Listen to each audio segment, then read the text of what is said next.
Hey, Jeff from Become More Compelling here. Welcome to another episode of Compelling Combos. You look great, by the way. It is fantastic to have you here. Our topic today is how to not be boring in conversation. So this is a really important topic. If you've ever felt like you've looked at your conversational partner, you see their eyes glazing over, you see something like this. All things you might want to avoid. So you might want to be more interesting in conversation. You certainly want to be less boring in conversation. In this video, we're going to cover 4 ways for you to do that. And you're going to want to stick around to the end of the episode because I'm going to show you one of the biggest ways to be more interesting in conversation and avoid being boring. And it's really subtle. All right, let's dive in.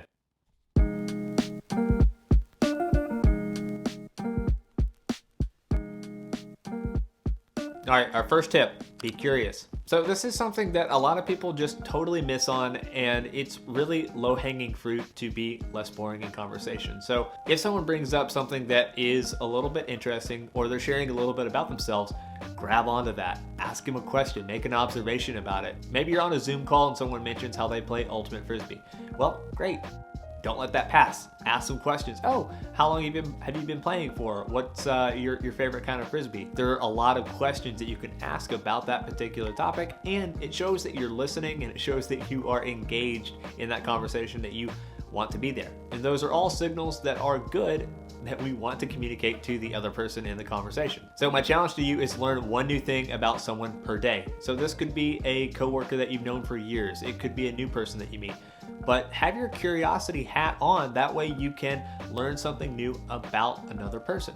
That shows that you are listening and that you're engaged in the conversation and that you're asking some questions and showing interest in that other person. If you want to go above and beyond, at the end of every day, write down, what is one new thing I learned about one person? And if you notice after a few days, hey, I don't have anything to say when it comes to a new thing I've learned about someone, well, that's a clue. Maybe you need to start asking more questions. Maybe you need to show more interest in other people. Writing down that one new thing you learned about someone, that's a good way to get a higher level view of your behavior, not what you think you're doing, but what you're actually doing. And then you can modify that to get different results. Next up, don't ramble. Have you ever been in a situation where you've asked someone how the day is going, and then 25 minutes later, you know their entire life story, and then you are looking around for like a sharp object to jab in your eye? Well, that is not what I want from you. And if you've been on the other side of that and you've been someone who's rambling, some people, when they get a little socially nervous, they tend to talk more, not less. And so if you are one of those folks that have been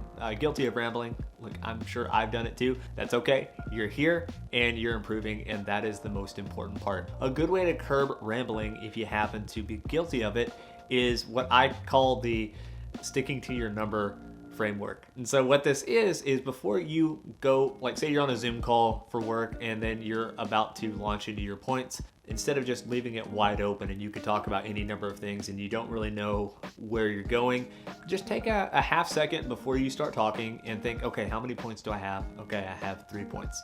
Great.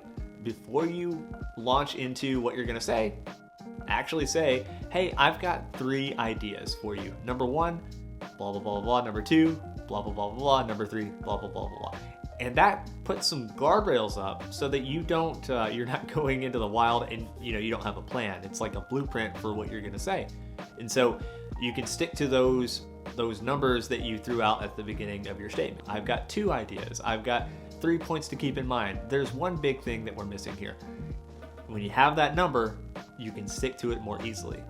And that is a good way to not ramble. Another really good way to not ramble is, say that you're on a job interview. You definitely want to prep for those questions that you are going to be asked. So tell me a little bit about yourself. Well, you should have a 30-second version of that. You should have a minute version of that. And so you can tailor it based on how the room is feeling and how much time you happen to have.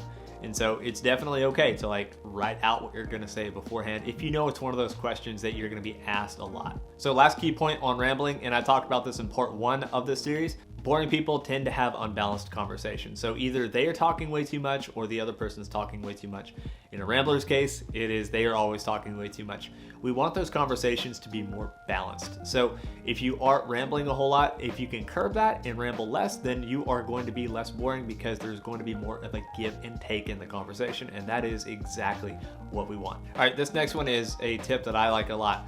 prep before social situations. Now, a lot of my clients and readers tend to be classic overthinkers. Like, they overthink a lot of different things. What I recommend is more of a strategic way of thinking. So before you go to an event, or, in this case, if you're hopping on a Zoom call and you're going to be with a particular person, so you can ask yourself some questions beforehand to help you prep. Where's the event? Maybe it's on Zoom, or maybe it's out in the real world.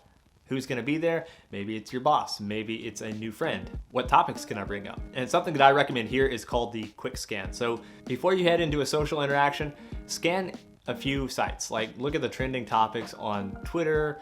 You might go to medium.com, Reddit. There are a lot of options in terms of stories that you can pick out. And the goal here is just to get 1 or 2 stories that you can mention during an interaction. So you can say, hey, I was just reading this article about blah, blah, blah.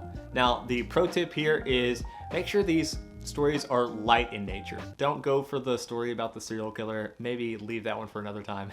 Go for something that's light, pretty positive, and you can bring it up in conversation. And based on who's going to be there or what type of event it is, that helps you even more because that narrows your focus.